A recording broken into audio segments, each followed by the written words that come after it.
Alright, so we have a baby who's growling. It's okay. There you go. He's good. All right. I don't know how much time we got. Okay. Did we already talk about the beginning? We haven't done any. So you're probably wondering why we gathered you here today. Go ahead. Go ahead. In lieu of finally starting We already did this. Okay, so the questions, weird. Starting with the questions. So start over. okay. From the top. Action. What do you appreciate most about your partner? Wow, he sounds so excited. What do I think I appreciate most how hard you try to be a good husband and the best father you can be. He tries really, really hard, and I really, really appreciate that. Okay, you. I think I appreciate how much you do when it comes to like just taking care of stuff, like the logistics of our life. I don't really have to worry about it a whole lot, like what bill gets paid or what we're doing most of the time. Like she's kind of like the planner and the arranger. I'm more like the big picture guy. Okay. And I think she's hot. Okay. And I think you have a nice butt. Oh my gosh. What do you value about our relationship? Besides your butt? Yes, besides my butt. I value our kids that we made. I think we make some pretty cute babies. Mm-hmm. And I value that we can do pretty much anything together and still have fun, whether it's driving around, going to like some theme park, or just hanging out on the couch and, you know, doing whatever. I like that we can still connect when we're far away from each other. I don't value the far away part. Wish that happened less.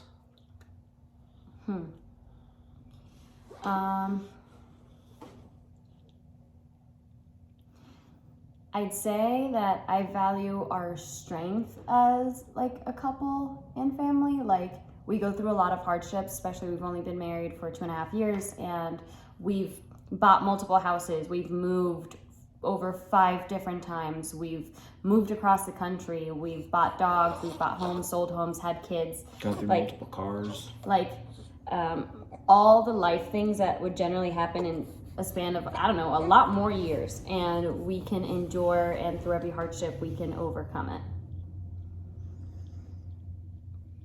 Yeah, here's a good one. How many children do you want to have? I've always wanted 4. After JJ, I thought, like, I questioned everything because the pregnancy was so difficult.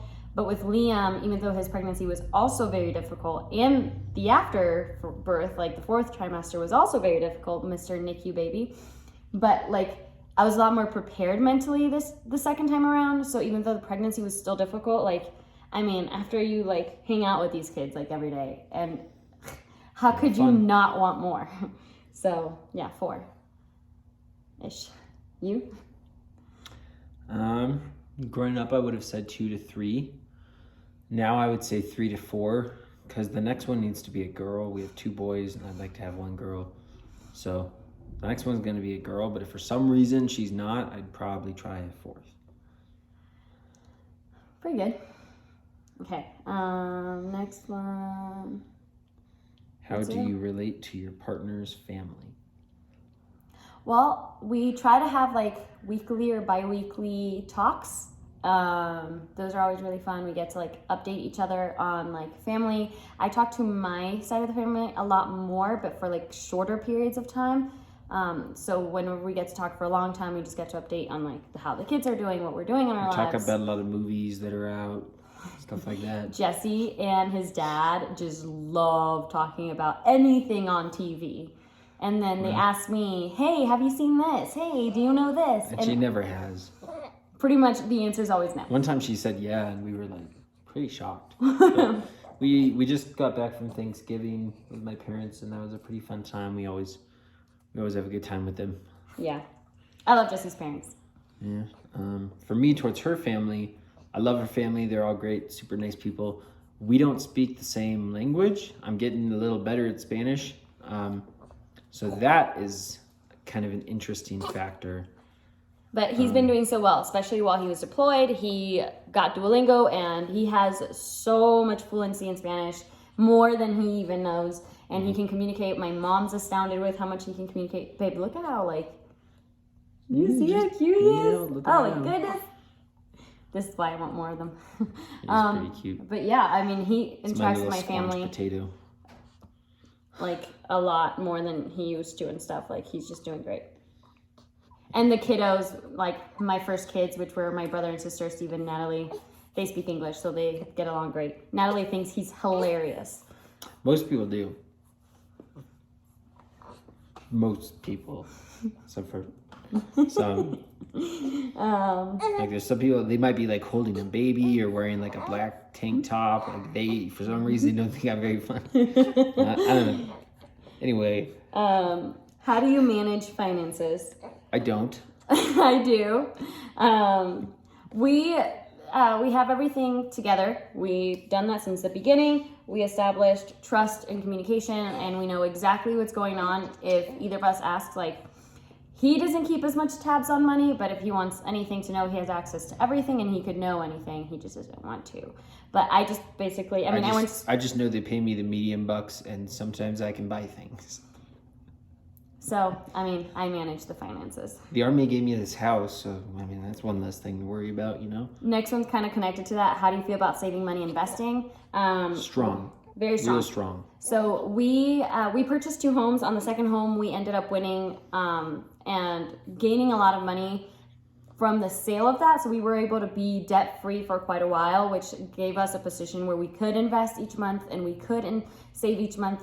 And then we just bought my car about a month and a half ago or something like that. It seems like it was yesterday, but I guess it's been Yeah. a while. It has a lot of mileage on it because we drove it, across the country and back. We use our cars a lot. But anyway, so we invest and save. I think it's very, very important. We have accounts for the kids. We have accounts for ourselves. We think that thinking about the future is the best way to account for issues later on and to live a better life later on. A lot of people, I don't know if this relates, a lot of people want to have kids later in life so they can, explore the world when they're young. But when you're young, you're generally much less well off. So I figured we'd have kids early, and then when they're out of the house and I'm 40 and still strapping and look exactly the same and I'm devilishly handsome, we can still do everything. We'll just have a lot more money. That sounds like a good plan to me, babe. I'll still be humble too. It's so humble, so humble. How will you raise or educate your children? This one's pretty easy for me, so I've always had a little saying I go by. God gave you 2 back hands for a reason. So this is disrespect, but this is discipline. That's how I view it. Not Spare the true. rod, spoil the child. Not accurate. Not happening. Just kidding. Sometimes I do put JJ upstairs when he's being Naughty. crazy. We value our kids' independence and the fact that they're humans just like us. They're just tiny humans. They're not adults.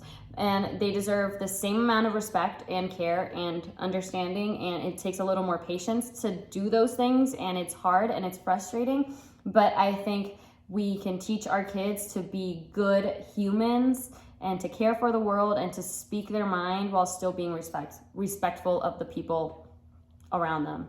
I think that pretty much sums it up. Raising my kids, I will fight anyone for them. That's true. Anyone, She will. anywhere, anything. She gets really stabby. These I made from scratch in my I'm sure body we did and went make through them. a lot, so I would do anything team for my effort. children. And I will fight you. But you, that's like a metaphor for you as a people. It's not a person. What are your love languages? I think both our love languages, I don't know if you can tell, at one point in time were physical touch. Always. That was mine. I think Jesse's is still physical touch. Like, it doesn't have to be sexual, it doesn't have to be intimate, but just being around each other, being near each other. After becoming a mother, there's a term called touched out. It's been a lot more difficult for me to always be touchy-feely because a Especially kid, 'cause, like, he's this dude's attached she's to my boob, always like, hogging her boobs. Totally all unfair. the time. All night, Like, all I day. married 2 boobs, and now, like, at most I get like 1 every once in a while. Like, what is this? But so it's still physical touch, but it's a lot harder, and I get a lot more frustrated and stuff. So I think now it's more like what's it called? Like when you do things for me. Like he gets up and makes breakfast every morning. So before we work out, I don't like pass out beforehand, because if I don't eat before working out, then like I'm all shaky, and like again with Today was breastfeeding, a I big need day. lots of By food. the way, it was back and buys. Deadlifted a lot. Yeah, me too. I'm killing it. She's doing great. Oh my gosh, that phrase. How do you feel about religion? How important are your religious beliefs or spiritual beliefs to you? How will you practice your religion or spirituality? And will you raise your children in your religion or spiritual tradition?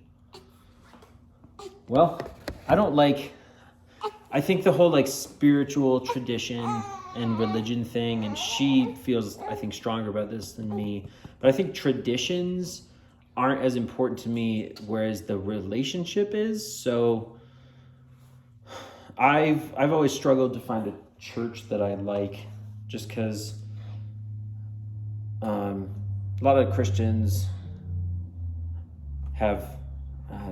Can I start over? So like I want my kids to be aware, and I would love if my kids had a relationship with Jesus.